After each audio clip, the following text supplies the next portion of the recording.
에릭 가세티 LA 시장이 주민들에게 뉴 이어스 이브에 모임을 자제하라며 행정명령 준수를 당부했습니다. 가주를 비롯한 전국의 백신 접종이 활발히 이루어지고 있는 가운데 일부 의료진들이 백신의 안정성 때문에 백신 접종을 거부하는 상황이 발생했습니다. 위스콘신주의 한 병원 직원이 신종 코로나 바이러스 감염증 백신을 냉장 보관 시설에서 꺼내나 못 쓰게 했다가 연방수사국의 수사를 받고 있습니다.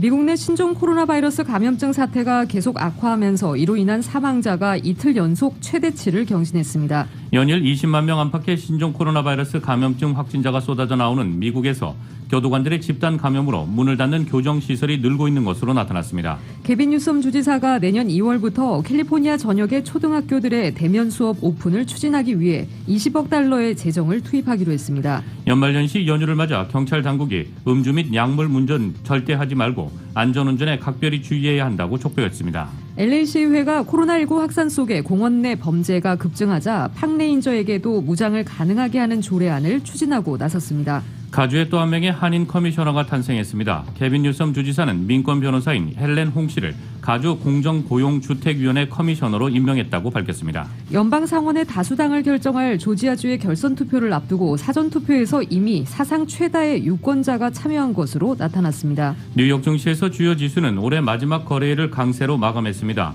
나스닥 지수는 올해 약 44% 급등하는 초강세를 나타냈습니다. LA 지역 내일 맑은 날씨 보입니다. LA 지역의 내일 낮 최고 기온 68도, 밤 최저 기온 46도입니다. 이상은 이 시간 주요 뉴스입니다.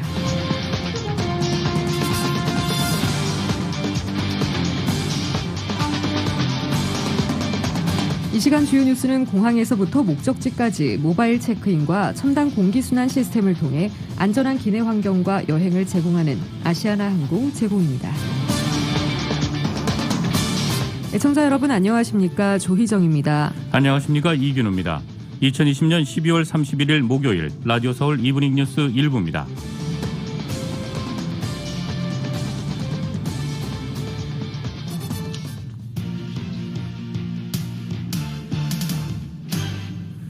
일부 첫 소식 전해드리겠습니다.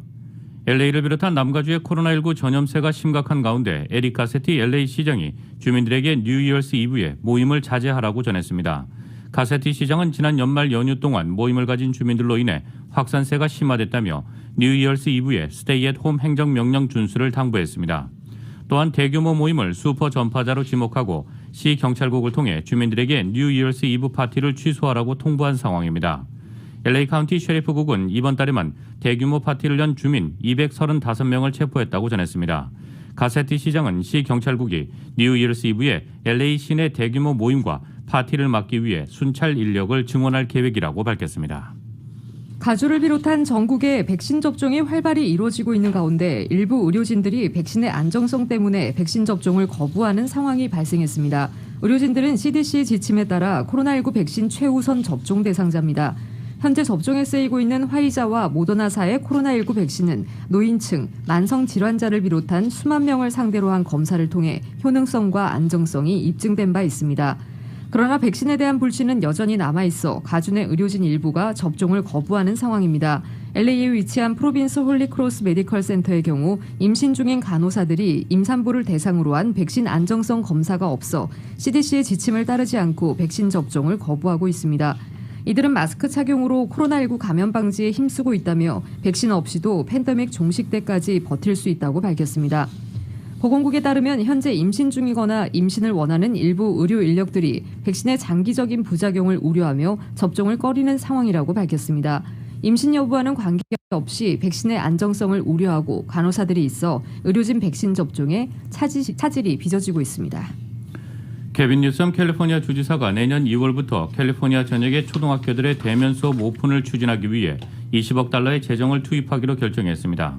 LA타임스에 따르면 개빈 뉴섬 주지사는 학생, 교사, 교직원들의 꾸준한 코로나19 검사 비용을 위해 20억 달러의 재정을 투입하겠다고 발표한 것으로 나타났는데 이는 학교들이 이르면 2월 중순부터 대면 강의를 장려하기 위한 일환입니다. 개빈 뉴섬 주지사는 성명을 통해 어린 학생들이 코로나 바이러스에 감염될 위험이 비교적 낮다는 증거들이 계속해서 나오고 있다며 따라서 대면 수업이 재택 수업보다 배움의 양과 질이 좋기 때문에 대면 수업을 추진하겠다는 입장을 밝혔습니다.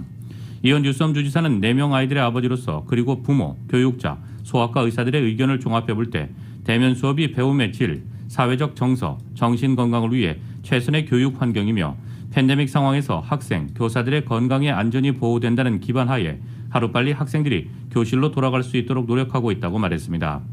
학교로 돌아가는 모든 교직원들과 학생들의 마스크 착용은 필수며 부모들은 다시 학교들이 문을 연다고 해도 아이들의 대면 수업 참석 여부를 결정할 수 있는 선택권을 가질 수 있습니다. 뉴섬 주지사는 일주일 평균 인구 10만 명당 28명 이하의 코로나19 감염자가 발생한 카운티 내 학교들만 대상으로 개교가 가능하다고 설명했는데 이는 LA 카운티와 같이 코로나19 감염자가 많은 지역의 학교는 대면 수업 재개가 현재로선 불가능하다는 것입니다. 뉴섬 행정부는 교사, 직원, 학생에 대한 코로나19 진단검사를 지원할 예정이지만 진단검사는 의무적으로 시행되지는 않으며 특히 교직원들은 백신을 우선적으로 접종하게 될 것이라고 발표했습니다. 하지만 교직원들 사이에서 어떻게 우선순위가 분류돼 백신 접종이 실시될지 자세한 방침은 나오지 않았습니다. LA 시의회가 코로나19 확산 속에 공원 내 범죄가 급증하자 팍 레인저에게도 무장을 가능하게 하는 조례안을 추진하고 나섰습니다. 최근 조 부스카노 시의원은 코로나19 확산과 함께 공원에서 발생하는 범죄가 늘어나고 있는 현 상황에서 시의 법규를 개정해 공원을 지키는 팍 레인저들이 무장할 수 있도록 해야 한다는 내용을 담은 발의안을 상정했고 존 이 시의원도 발의안 추진에 적극 나서고 있습니다. 부스카이노 시의원은 해당 발의안이 팍 레인저들이 스스로를 보호하고 공원 방문객들을 지키기 위해 반드시 필요하다고 설명했습니다. 현재 LA시 법에 따르면 팍 레인저는 체포를 할 수 있는 권한은 있지만 총기 소지는 허용되지 않았습니다. 최근 공원 레크레이션 위원회 위원장으로 역임된 존이 시의원은 LA 팍 레인저들이 LA 경찰국의 경관들과 같은 수준의 훈련을 받았음에도 불구하고 스스로와 방문객들을 지키기 위한 보호 도구조차 갖고 있을 수 없다고 지적하며 해당 발의안 추진에 앞장섰습니다. 캘리포니아주에서 또 한 명의 한인 커미셔너가 탄생했습니다. 케빈 뉴섬 캘리포니아 주지사는 민권 변호사인 헬렌 홍 씨를 캘리포니아주 공정고용주택위원회 커미셔너로 임명했다고 발표했습니다. 주지사 사무실에 따르면 로열라 법대를 졸업한 홍 변호사는 2002년부터 2004년까지 UCLA 대학에서 주정부 관계 부국장을 역임했고 2007년까지 공익변호사, 2014년까지 LA 법과 정의센터의 사무국장으로 활동했습니다. 이후 홍 씨는 2019년까지 위탁 아동들을 위한 프로그램을 제공하는 First Players for Youth에서 활동을 하다 최근까지 캘리포니아주 변호사협회에서 법률 자문기구인 캘바 커넥트 책임자로 활동해왔습니다. 공정고용주택위원회 커미셔너직은 주 상원의 인준을 받아야 합니다. 타운 내 올림픽 경찰서가 폐지되는 것을 저지하기 위해 LA 한인상공회의를 위시해 마련된 비상대책위원회가 한인타운 상인들의 적극적인 협조로 캠페인 배너 부착을 마쳤습니다. 올림픽 경찰서 저지 캠페인의 일환으로 캠페인 배너를 설치한다는 이야기를 듣고 타운 내 업주들이 흔쾌히 업소 내 배너 부착에 동참하면서 성공적으로 배너 부착 작업을 마칠 수 있었다고 밝혔습니다. 이에 따라 H마켓과 HK마켓과 가주마켓 등 대형 마켓에서도 배너 붙이기 캠페인에 동참을 원했지만 배너 부착을 위해 크레인이 동원돼야 하는 등 어려움이 있어 부득이하게 붙이지 못했다고도 밝혔습니다.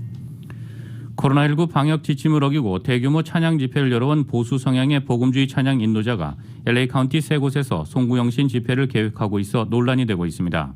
코로나19 급속 확산을 막기 위해 주민들의 모임을 금지하는 자택 대피령이 발동 중인 LA 카운티에서 이 집회가 코로나19 슈퍼 전파 행사가 될 거라는 우려가 높아지자 이를 저지하기 위한 사회단체들의 움직임이 일고 있습니다.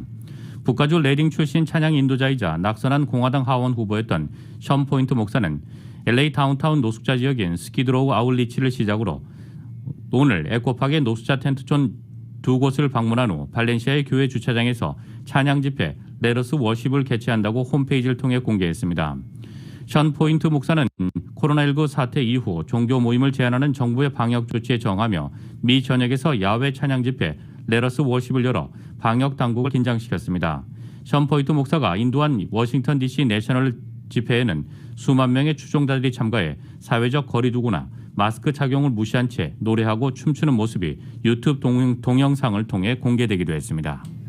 연말연시 연휴를 맞아 경찰 당국이 음주 및 약물운전 DUI를 절대 하지 말고 안전운전에 각별히 주의해야 한다고 촉구하고 나섰습니다. 연휴 기간을 맞아 경찰이 집중 단속을 대대적으로 전개하는 가운데 특히 코로나19 사태로 병원 및 중환자실의 병상과 인력이 부족한 상황에서 음주운전이 사고로 이어질 경우 더욱 위험한 상황을 악화시킬 수 있기 때문입니다. 이에 캘리포니아 고속도로 순찰대는 신년 연휴 기간인 31일 오후 6시부터 일요일인 1월 3일 11시 59분까지 집중 단속 기간으로 지정하고 DUI, 과속, 부주의 등에 대한 대대적 단속을 실시한다고 밝혔습니다. 캘리포니아 고속도로 순찰대 CHP는 지난 크리스마스 연휴 집중 단속 기간 캘리포니아 전역에서 교통사고로 38명이 사망했다고 밝혔습니다.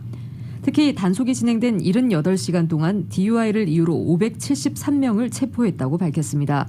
CHP 측은 음주가 동반된 파티나 모임에 참석할 예정이라면 미리 다른 사람에게 운전을 부탁하거나 우버와 리프트 같은 공유 차량 서비스를 이용하는 등 안전하게 귀가할 수 있는 방법을 마련해 줄 것을 강조했습니다. LA 경찰국도 지난 18일부터 DUI 및 부주의 운전주의에 대한 대대적 단속 및 방지 캠페인을 전개하고 있다며 이는 1월 1일까지 계속된다고 강조했습니다. LAPD는 이 기간 동안 단속을 강화하고 DUI에 대해서는 무관용 원칙을 적용하겠다고 덧붙였습니다. 새해부터는 가주의 최저임금 인상과 직원들의 병가 사용에 관한 새로운 법안들이 시행됩니다. 이은 기자가 정리해드립니다. 새해 들어서부터 캘리포니아주의 경우 시간당 최저임금이 인상됩니다. 1월 1일부터 가주 전역에 26명 이상의 직원들이 근무하는 업체의 경우 현재의 시간당 최저임금 13달러에서 14달러로 25명 이하의 직원들을 두고 있는 업체의 경우 시간당 최저임금이 12달러에서 13달러로 늘어나 1달러씩 인상됩니다.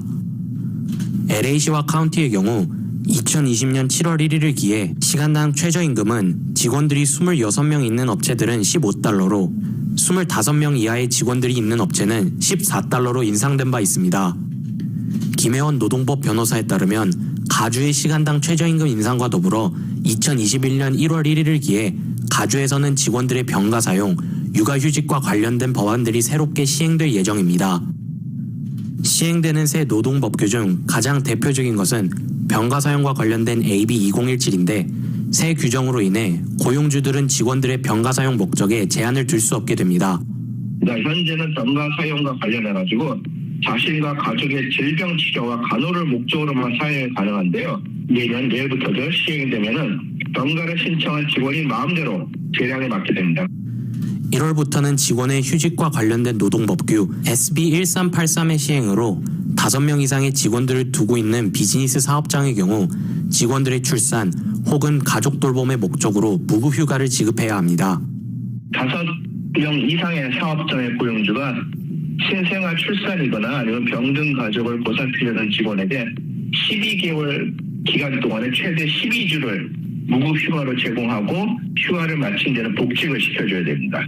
신생아 출산의 경우에는 산모와 함께 남편도 출산 후 휴가로 12주를 쓸 수 있게 되었습니다. 코로나 팬데믹으로 지난 2020년 9월부터 가주에서 새로 이미 시행에 들어간 법규들이 있어 업주들의 숙지가 필요합니다. 대표적으로는 비즈니스 업주가 사업장의 직원이 코로나19 양성 판정을 받을 시 다른 직원들에게 24시간 이내에 이 사실을 문서로 알려주는 AB 685 법안이 시행되었습니다. 고용주가 같은 장소에서 일하던 직원이나 아니면 자기의 하청업체 직원 중에서 자가격리나 코로나 양성 반응이 나왔을 경우에 이름은 밝힐 필요가 없어요. 그 걸린 사람에 대한 이름은, 아이덴티티는.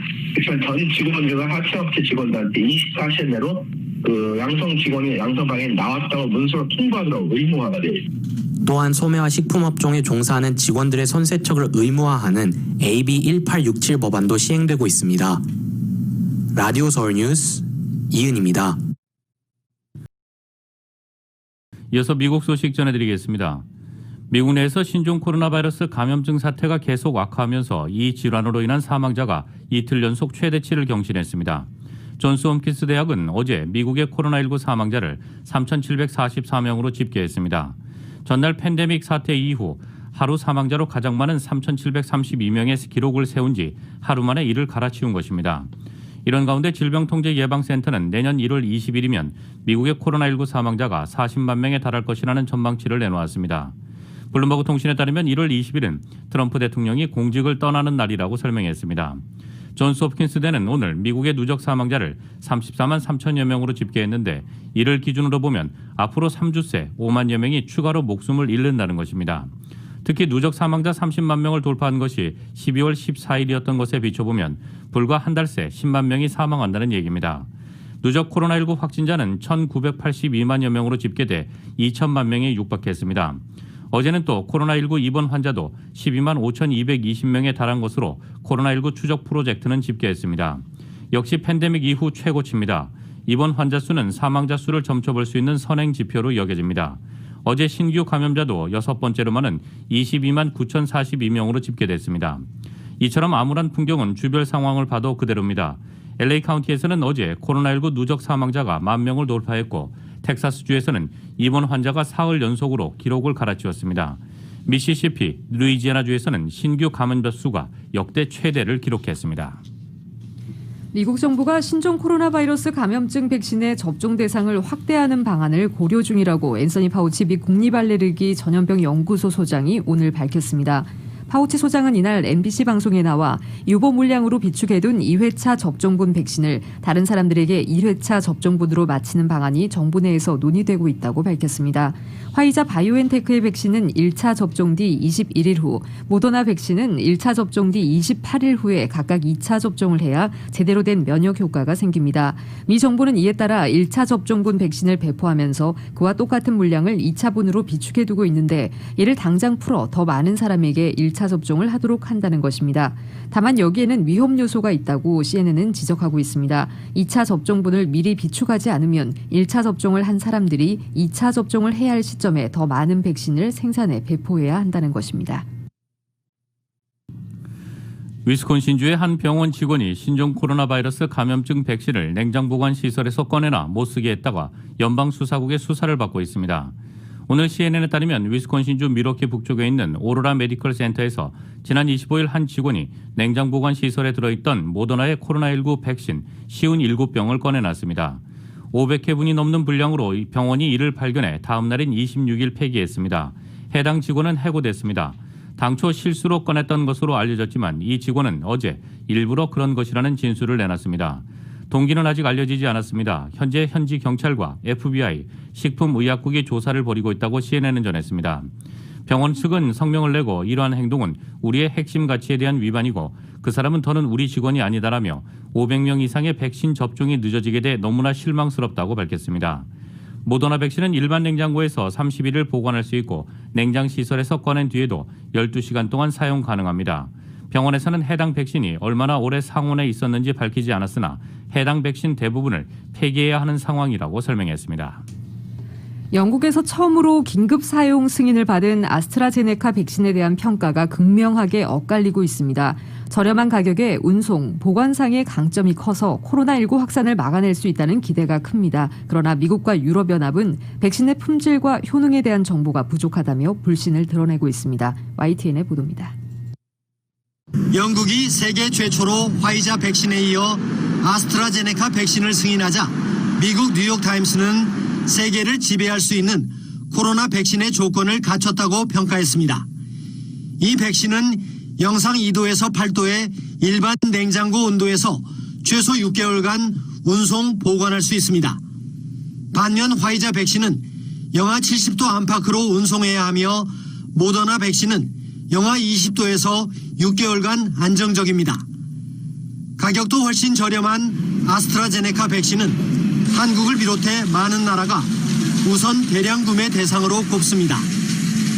아스트라제네카의 새해 백신 생산 목표는 30억 회분으로 세계 인구의 약 5분의 1이 맞을 수 있는 양입니다. 영국은 1, 2차 접종에 3개월의 간격을 두면 더욱 큰 효과를 거둘 것으로 보고 접종 전략을 수정했습니다. The immune response data show that as you have a longer gap between the two doses, you do see higher immune responses. And of course, that's not a surprise. 그러나 미국과 유럽연합은 아직 이 백신에 대한 정보가 부족하다고 평가합니다. 아스트라제네카 백신은 1월 안에 유럽연합의 긴급 사용 승인을 받지 못할 것으로 전망됩니다. 회의적인 태도의 유럽의약품청은 이 백신의 품질, 안전, 효능에 대한 추가 자료 제출을 요구했습니다. 미국도 이 백신의 승인 시점을 2달가량 늦춰 오는 4월로 예상하고 있습니다. 백신의 면역 효능도 70% 선으로 95% 수준인 화이자와 모더나에 비해 떨어집니다. 조만간 새해 벽두에 접종이 시작되는 아스트라제네카 백신에 전 세계에 관심이 쏠리고 있습니다. YTN 김태현입니다. 연일 20만 명 안팎의 신종 코로나 바이러스 감염증 확진자가 쏟아져 나오는 미국에서 교도관들의 집단 감염으로 문을 닫는 교정시설이 늘고 있습니다. 아파서 근무할 수 없는 교도관들이 많아지고 수감자들에게 코로나19를 전염시킬 가능성이 커지면서 아예 시설을 폐쇄하고 가까운 다른 교도소로 죄수를 옮기고 있다는 것입니다. 뉴욕타임스에 따르면 캘리포니아주, 미주리주, 펜실베니아주 등 미 전역에서 걸쳐 이런 선택을 하는 지방 교정시설이 늘어나는 추세입니다. 노스캐롤라이나주는 11월 말부터 12월 초 사이에 랜덜프 교정센터 등 4개의 교정시설의 문을 닫았고 위스콘신주는 오펀 교도소의 한 수감동을 폐쇄하고 수감자 220명을 다른 교도소로 이감했습니다. 미주리주 하워드 카운티와 파이크 카운티도 각각 지방 교도소를 폐쇄하고 인접한 다른 카운티의 시설로 죄수들을 옮겼습니다.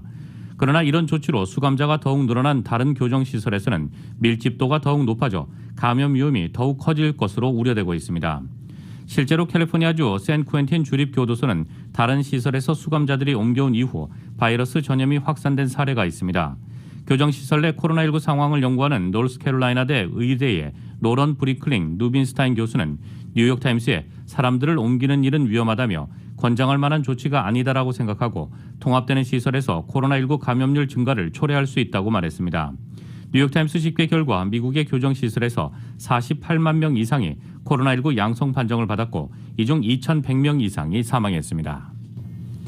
미국 연방 상원의 다수당을 결정할 조지아주의 결선 투표를 앞두고 사전투표에서 이미 사상 최다의 유권자가 참여한 것으로 나타났습니다.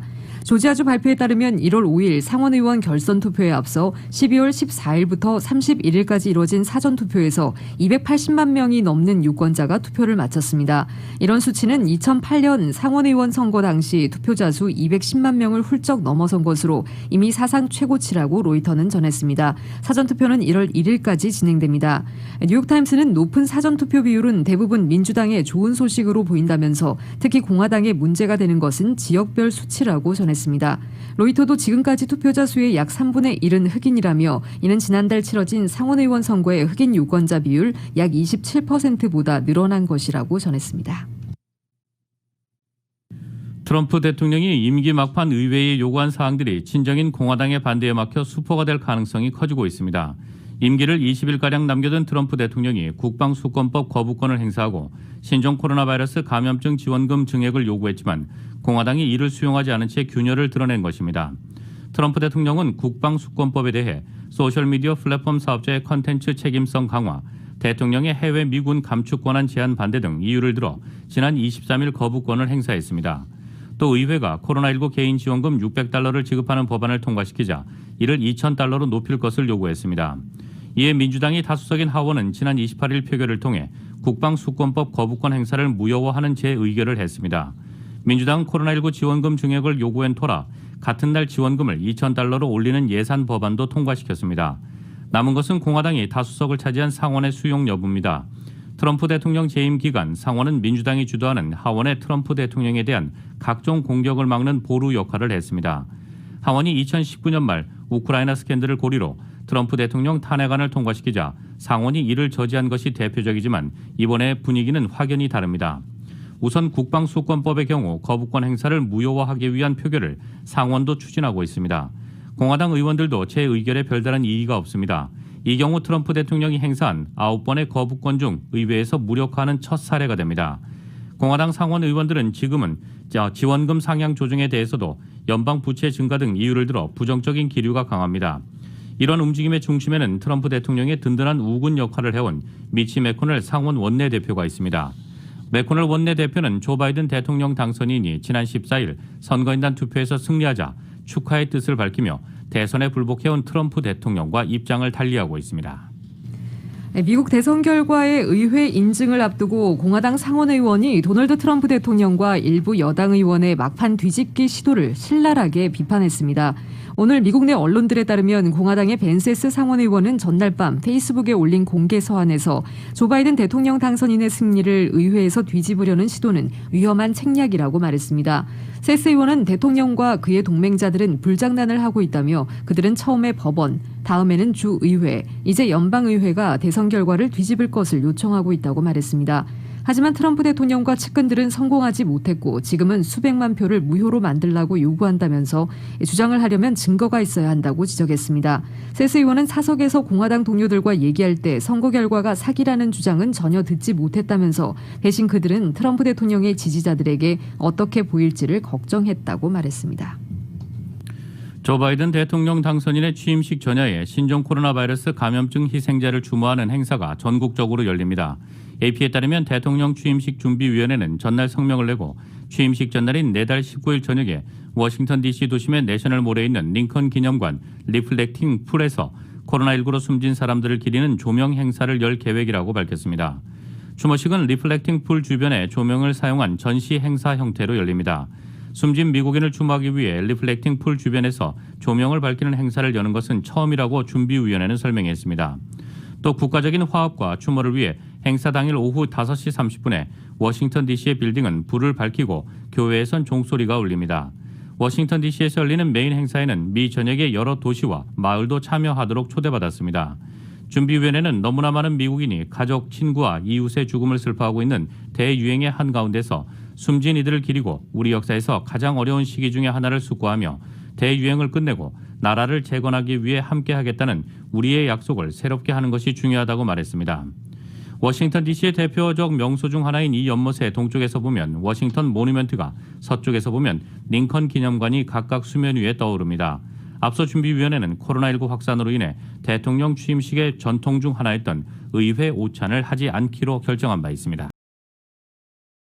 미주 한인사회 쇼핑 트렌드에 새로운 변화가 시작됩니다.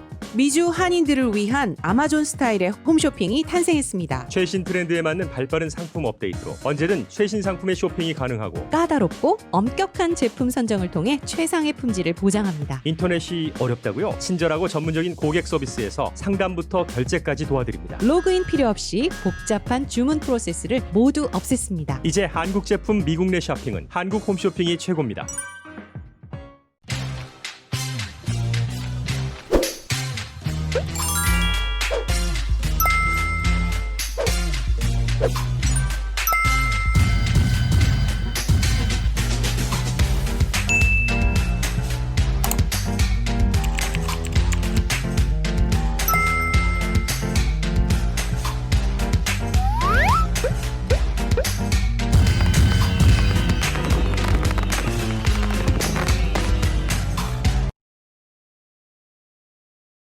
이 한국은 한 해를 보내고 새해를 맞이하는 행사였던 제야의 종 타종 행사가 코로나19 여파로 취소됐습니다.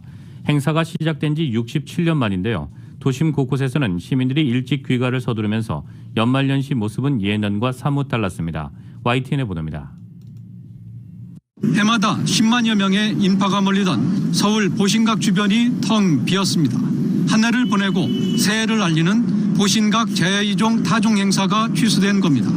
1953년 행사가 시작된 이후 타종 행사가 멈춘 건 이번이 처음입니다. 사회적 거리두기라는 게 실감이 확실히 나타나는 것 같아서 좀 아쉽고 서운하고 그러네요. 코로나도 너무 믿고 이번에 20살 됐는데 많이 놀지도 못하고 너무 많이 아쉽네요. 서울시는 대신 온라인 타종 행사를 올렸습니다. 과거 영상을 편집하고 자체 타종 영상과 함께 각계 인사의 응원 메시지를 담았습니다. 새로운 희망과 소망이 결실을 맺는 신축년이 되길 진심으로 기원합니다. 새해 복 많이 받으십시오. 국민 여러분 건강하시고요. 힘내시기를 간절히 바라겠습니다. 대한민국 화이팅! 비대면으로 진행된 도심 새해맞이 행사는 드론이 장식했습니다.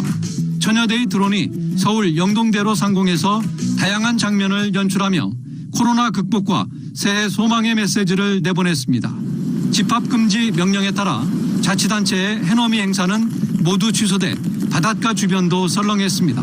일부 자치단체는 관광객들의 출입을 통제하기 위해 해안가로 향하는 진입로까지 차단했습니다. 코로나19로 전국의 연말연시 분위기가 사라진 가운데 질병관리청은 24시간 불을 밝히고 있습니다. 코로나19 속에 새해를 맞는 질병관리청에 대한 국민의 시선도 계속될 것으로 보입니다. YTN 김문경입니다. 전 세계 곳곳에서는 조용히 새해를 맞았습니다. 분주한 새해 행사들을 대부분 취소했고 개최된 행사들은 대면 관람 대신 온라인 중계로 대체했습니다. KBS의 보도입니다.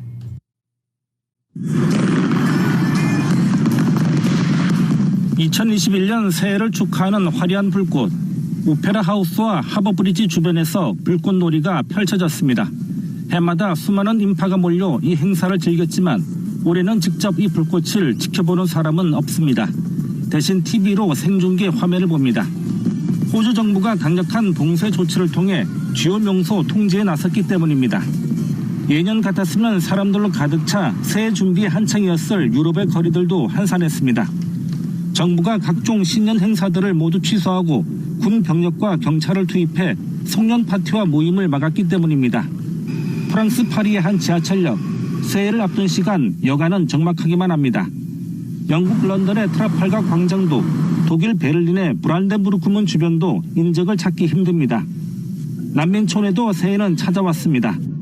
올 한 해 코로나 공포의 혹독한 추위까지 난민과 이주민에게도 쉽지 않은 한 해가 저물고 새해가 왔습니다. 새해 첫날 온정의 손길을 내밀려는 국제 구호 요원들의 발걸음이 바빠졌습니다. Volonterima kao i sa toplim napitkom čajem vršimo brojno stavanje kako bi sutra i praktično što prije podijeli toplu odjeću, vreće spavanja, ako dobijemo odobrenje i šator i sve ostalo. 코로나19의 공포를 가장 먼저 경험했던 중국 후베이성 주민들, 이곳에도 새해가 찾아왔습니다. 중국이 지난 2019년 12월 31일 후베이성 우한에서 정체불명의 폐렴이 발생했다고 세계보건기구에 보고한 뒤 코로나19는 현재 전 세계 210여 개 국가에 퍼졌습니다. 후베이성 주민들의 새해 바람은 간절합니다. 就是希望疫情能够尽快的得到控制，然后让大家都能恢复到一个正常的生活水平上面。 팬데믹을 극복하고 일상을 회복하고픈 시민들의 간절한 바람과 함께 새해가 시작되고 있습니다. KBS 뉴스 이동환입니다. 21대 국회 임기 첫 해 자의반 타의반으로 소속 정당을 떠나 무소속 신분이 된 국회의원들이 벌써 5명에 이릅니다. 모두 사회적 무리를 빚어 벌어진 일이지만 의원직은 그대로 유지한 꼬리 자르기라는 비판이 제기되고 있습니다. YTN의 보도입니다.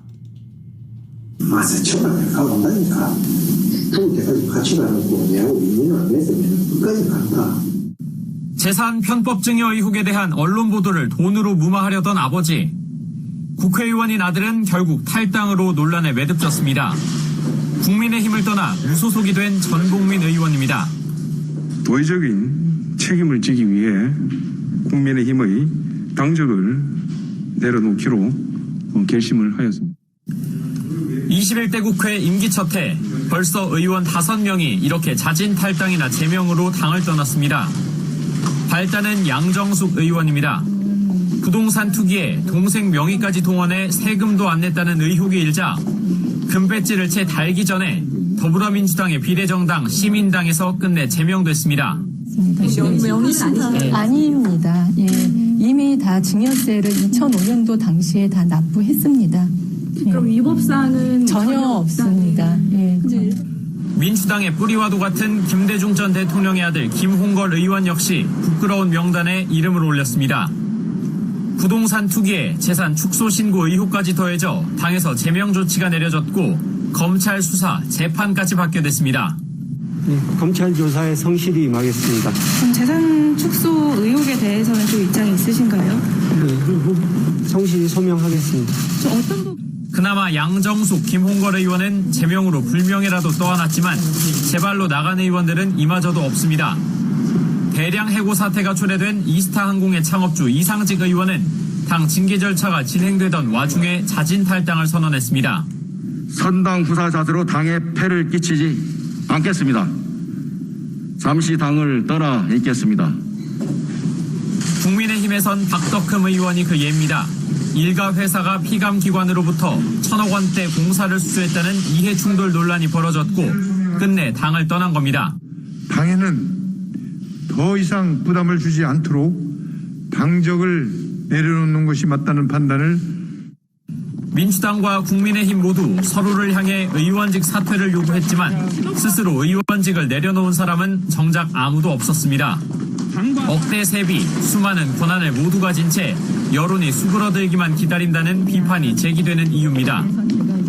그나마 국회 윤리특위에서 의원 징계를 결정할 수는 있지만 21대 국회에선 구성만 됐을 뿐 딱 한 번 회의를 여는데 그쳤습니다.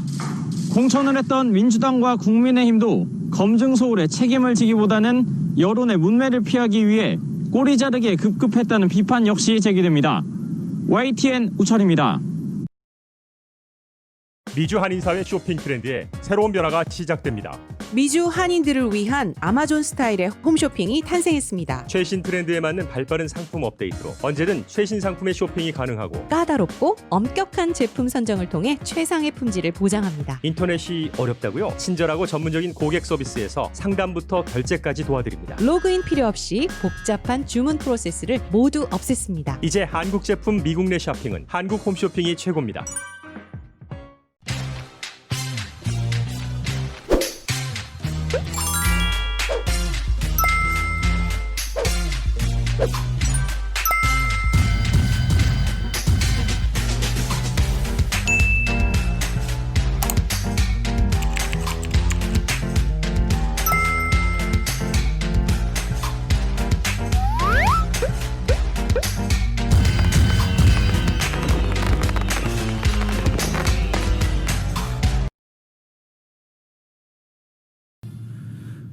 신종 코로나 바이러스 감염증 대유행으로 얼룩진 2020년 국제유가는 급락하고 금값은 급등한 것으로 나타났습니다. 뉴욕 상업거래소에서 내년 2월 인도분 서부 텍사스산 원유는 전날보다 배럴당 0.3% 오른 48.52달러의 거래를 마쳤습니다. 런던 IC 선물거래소의 2월물 브렌트유는 현재 배럴당 0.2% 상승한 51.72달러에 거래되고 있습니다. 마켓워치와 로이터 통신에 따르면 올해 전체를 통틀어 서부 텍사스 원유는 20.5%, 브렌트유는 22.5% 각각 하락한 것으로 집계됐습니다. 코로나19 사태로 지구촌 곳곳에서 이동과 경제활동이 위축되면서 원유 수요가 줄어든 것이 그 이유로 꼽혔습니다. 국제 금값은 최근 10년간 가장 큰 폭의 상승률을 기록했습니다. 뉴욕 상품거래소에서 2월 인도분 금은 전 거래일보다 온스당 0.1% 오른 1895.10달러의 장을 마감했습니다. 올해 전체로는 상승률이 25%에 육박해 30% 가까이 올랐던 2010년 이후 최대폭 상승을 기록했습니다. 코로나19 사태로 안전자산인 금에 대한 수요가 늘어난 가운데 미 달러와 약세 현상도 금 랠리에 동력을 제공한 것으로 분석되고 있습니다. 새해부터 미국에서 약값이 오를 전망입니다. 로이터 통신은 오늘 글락소스미스클라인, 테바, 화이자, 사노피 등 제약회사들이 내년 1월 1일부터 미국에서 약값을 대폭 인상할 계획이라고 보도했습니다. 컨설팅 업체 3엑시스 어드바이저스는 약값 인상이 신종 코로나 바이러스 감염증 대유행과 도널드 트럼프 행정부의 약값 인하 행정명령 추진으로 입은 손실을 메우기 위한 것이라고 분석했습니다. 내년부터 가격이 오르는 약품은 300여 개이며 가격 인상폭은 10% 이하라고 전했습니다. 미국에서 새로 실업수당을 청구하는 실직자 수가 감소세를 이어갔으나 여전히 높은 수준에 머물렀습니다. 노동부는 지난주 신규 실업수당 청구 건수가 78만 7천 건으로 집계됐다고 밝혔습니다. 전주보다 1만 9천 건 줄어 2주 연속 내림세를 보였습니다. 지난주 청구 건수는 블룸버그 통신이 집계한 전문가 전망치 83만 5천 건을 상당폭 밑돌았습니다. 최소 2주간 실업수당을 청구하는 계속 실업수당 청구 건수도 522만 건으로 감소해 시장 전망치보다 적었습니다.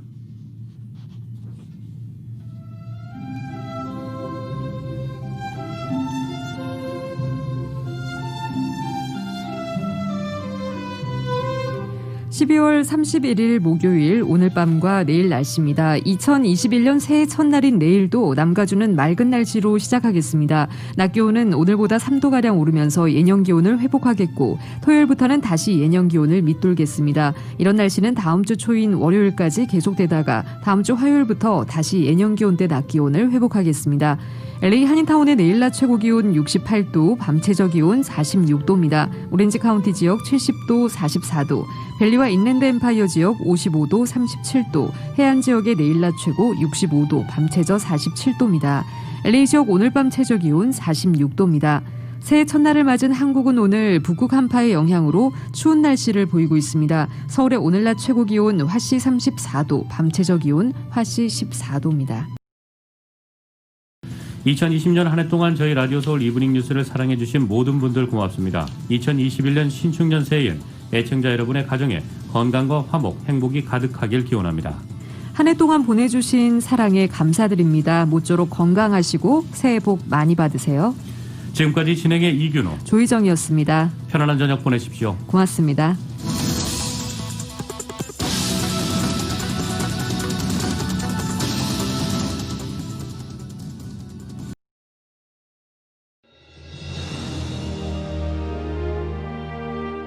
한인 커뮤니티의 소중한 친구이자 생활의 동반자 라디오 서울이 개국 28주년을 맞았습니다. 1903년 한인들이 하와이에 첫 발을 내디딘 이래로 미주 한인 커뮤니티는 지금껏 쉼없이 성장해 왔습니다. 부딪히고 좌절하고 힘겨울 때 우리에게 가장 큰 힘이 되어준 것은 서로를 향한 격려와 응원이었습니다. 한인 커뮤니티와 더불어 성장한 라디오 서울. 라디오 서울의 28년은 우리의 이민 역사와 맥을 같이 합니다. 세상의 모든 이야기를 담으려는 라디오 서울 방송은 우리가 함께 만드는 우리의 이야기입니다. 사람과 사람을 이어주는 라디오 서울 1650. 청취자와의 소통만으로 기뻤던 1992년. 그리고 28년이 지난 지금 라디오 서울은 멀티미디어 그룹으로 거듭났습니다. 1992년 첫 방송을 시작한 이후 FM 라디오, 모바일 서비스를 거쳐 보는 라디오, 라디오 서울 TV, 라디오 서울 유튜브, 한국 TV 채널, 한국 홈쇼핑 등 시대의 변화와 애청자의 요구에 부합하는 미래지향적인 라디오 서비스로 만들어가고 있습니다. 특히 코로나19 바이러스가 가져온 세계적인 팬데믹은 우리의 삶의 방식을 바꿨으며 다가올 미래에는 더욱 진화된 방송이 요구될 것입니다. 이에 라디오 서울 방송은 다가올 새로운 시대를 대비하여 N스크린 멀티 디바이스 방송으로 다시 태어났습니다. 때와 장소를 불문하고 어떠한 기기로도 듣고 볼 수 있는 방송이 라디오 서울이 추구하는 N스크린 멀티 디바이스 방송입니다. 24시간 늘 깨어있는 방송, 눈과 귀가 함께하는 방송, AM 1650, FM 106.3 라디오 서울 방송. 미국 내 다양한 이슈를 생생하게 전달하는 강혜신의 오늘의 미국. 기분 좋은 아침, 반짝이는 하루를 선사하는 이영돈 선우의 좋은 아침, 좋은 하루. 나른한 오후 활력을 전하는 싱글벙글쇼와 라디오 콘서트. 빠르고 정확한 뉴스, 지구촌 소식을 실시간 전하는 모닝뉴스와 이브닝 뉴스. 한국TV와 유튜브로 이원 방송하는 조희정의 한국 홈쇼핑 리뷰. 라디오 서울은 당신의 또 다른 가족입니다. 사람과 사람을 이어주는 방송, 들으면 행복해지는 라디오 서울. 지금까지의 28년이란 밑거름을 통해 앞으로 희망이 이루어지는 아름다운 세상을 만들어 가겠습니다. 라디오 방송의 한계를 넘어 N스크린 방송으로 더 멀리, 더 높이 세상 보는 눈을 키우는 최고의 방송, 라디오 서울.